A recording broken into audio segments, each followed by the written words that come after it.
Baik, yang pertama adalah perbedaan dari volumetri dan juga titrasi. Jadi yang pertama, volumetri ini adalah suatu analisis yang dimana dia tujuannya adalah untuk menentukan kadar suatu obat.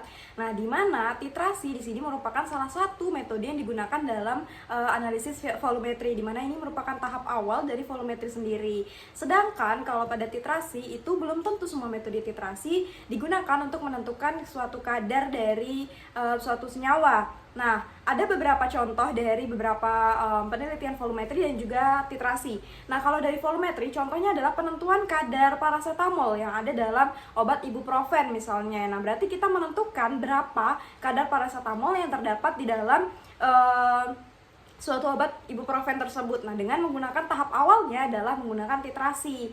Nah, sedangkan titrasi sendiri contohnya adalah dia penentuan kapasitas penetralan asam pada sampel deksanta. Jadi ini salah satu penelitian di mana titrasi atau metode titrasi ini digunakan untuk menentukan berapa kapasitas penetralan asam pada suatu sampel obat, di mana sampel obat yang digunakan adalah sampel deksanta.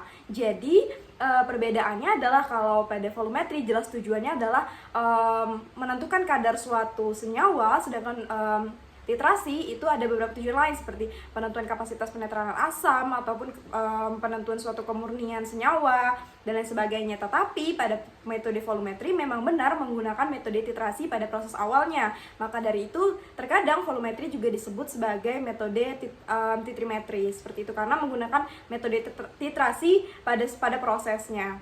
Sekian dari saya, terima kasih.